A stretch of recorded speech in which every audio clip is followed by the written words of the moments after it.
Good afternoon, everyone. Welcome to the Oncology Data Fellows Forum, where today we have yet another very special edition where we are celebrating National Doctors Day. I am joined today by Dr. Matthew Hadfield of Brown University, and without further ado, we're going to go ahead and get this very special edition kicked off. Dr. Hadfield, I'm very glad to have you joining me today because this is always a very special day, both inside and outside the hospital. But beyond the little luncheons and the little thank yous and that sort of thing, it's really just a source of pride, and it really brings us physicians as part of the provider network a lot of joy to be able to celebrate our patients. That being said, in our field of oncology, sometimes things can get pretty rough. We deal with life-threatening illnesses, sometimes oncologic emergencies, and obviously there can be a little bit of an emotional toll with this sort of field. Dr. Hadfield, how do you kind of balance the emotional heaviness of our occasional days with that of your mission of being a doctor? Yeah, no, thanks, Dr. Kareff. It's always so good to talk to you. You make some really great points. I think oncology specifically is one of those fields where you see so much death and dying, and it really does sort of weigh on you after a while. I personally, when I went through my residency training, I didn't find it to impact me as much as it did when I became an oncology fellow. I think the frequency with which I was having goals of care conversations had picked up so much. The just being with families, which is a really special thing to be with families during some of their hardest and most difficult times, is also really can drain you quite a bit. I think doing things outside of work is really, really important. I play hockey every week, which is something I've been doing since I was a kid. So, those types of outlets, reading non-medical books, spending time with family, things that really go by the wayside pretty quick when you get pretty busy, especially when you get clinically busy. I think making time for those types of things is really, really important because if you don't prioritize yourself, then you will suffer as you go through your training and career, in my opinion. Yeah, I think you hit the nail on the head. I really like the point you brought up about death and dying and experiencing at different levels of our trainee kind of continuum. As you and I are both kind of finishing up our fellowship training, soon to be attending physicians, we've kind of experienced this from maybe 3 of 4 dedicated levels so far. First, as a medical student, of course, I'm sure you and I both can recall very clearly that first patient that we lost because that's just a very influential moment in our development as full-fledged physicians. And then, as you alluded to, in residency, death and dying comes in different sorts of experiences as well. I recall several experiences at the ICU at the bedside having maybe 2 delayed goals of care conversations or forecasting maybe frightening scenarios overnight and that sort of thing. And that has evolved as we have finished our oncology fellowships to maybe more conversations in the clinic, trying to avoid these scenarios moving forward. But through and through, I've always found there's always going to be a patient encounter or maybe a specific scenario that you really struggle with, and it's super informative. So I hope that we keep these pearls that we've gained throughout our training continuum very close to us as we enter our independent practice shortly. Yeah, no, it's great points. Out of curiosity, what are some of the things that you've done throughout your training that helps you sort of balance the stress of being an oncology trainee and also being healthy and well yourself? Yeah, a lot of what you alluded to. So I'm not a hockey player, but I am a runner. So that is something that's very important to me to kind of sift through my thoughts, in some cases, start my day. And then you also alluded to the importance of family. I think now twice in my career, I've made heavy location decisions that prioritize family and family access. And that's just Hmm. so critical to have the reliance of those closest to you throughout your life to make sure that you're able to be balanced and grounded through these tough times. So my hope is that all trainees and even all providers in oncology have that sort of rooting principle to make sure that they don't get too emotionally invested in this very difficult field occasionally. That's a great point. Honestly, I've made similar decisions. My wife and I made similar decisions about being in the Northeast to be close to family, and I think that really resonates with me because one of the things I think was an unanticipated thing that I experienced in fellowship was as you meet more and more people that have cancer and you see all these headlines about things like colorectal cancer now being diagnosed so much younger as you start to meet patients, and it doesn't have to be younger patients, but you really start to see time and time again people going through this, and it makes you confront your own mortality a lot, and it really makes you think more and more that it is a precious thing to to have another day to spend with your family. So, I think trying as hard as I can, especially, those tough clinic days where you're really far behind and everyone seems to want something from you. Uh, it honestly is a privilege to be able to do this job and keeping things in perspective. Absolutely. I hadn't planned on sharing this detail, but since you brought it up, I think it blends nicely. In residency, I was actually very moved by a similar patient scenario that was linked to the passing of my father right before I started med school, who also was a physician by trade. And I actually Mhm. published it in a palliative care journal called Confronting Our Own Mortality. And I think it's so important what you say because we deal with these topics often, and sometimes even as physicians, we kind of retain some sort of residual social stigma or lack of discussion of these topics. And it's so important, right? Because at the end of the day, we're just human beings serving other human beings as well. So I really like that you made that point, and I hope that I can at least spur some thoughts or discussion for those who listen to this episode today. It's important stuff. I mean, it really, really is. You make a great point. We don't get any formal. I mean, we get some training, and thankfully, we're starting to talk about these things a little bit more. But particularly as it pertains to oncology, we don't talk enough about how hard it is to take care of patients who are, for all intents and purposes, beginning the dying process, and how dejecting it can feel when you try as hard as you can, but science hasn't advanced things far enough where we can cure everybody or treat everybody or give everybody more time with their families. And I think that was one of the things that I really I wouldn't say I struggled with throughout fellowship. I just think it really has become more of a realization to me as I've gone through my training, that these things are something that we all need to start talking about a lot more, and kind of in the context of the broader picture of burnout across all specialties. I mean, we really need to start addressing this because it's something that is impacting all of us very much.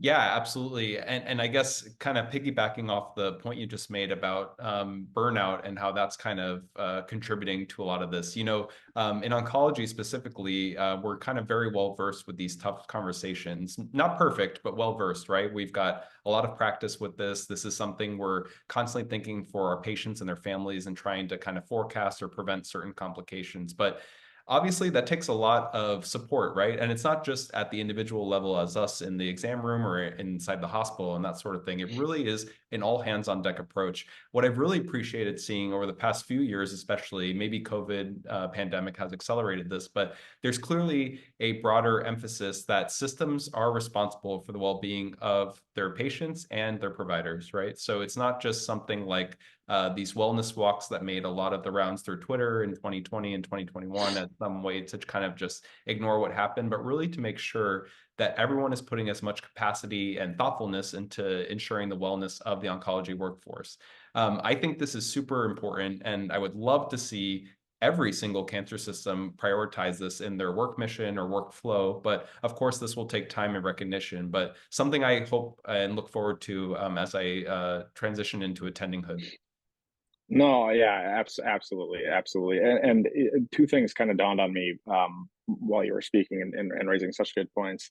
I think there is a very prevalent stigma, particularly with physicians, but all providers. But I think I hear this a lot with physicians. This sort of adage that the financial compensation sort of outweighs the difficulties of the job. And to be honest, there's a lot of ways to be appreciated as a physician that doesn't involve more money or monetary things. And I think and the other thing I was going to say, and the reason that I was thinking about this is, as we're talking about burnout and wellness and things, is I really feel like we have to look out for each other, our colleagues. And I say that when I was a second year medical student, actually a first year medical student.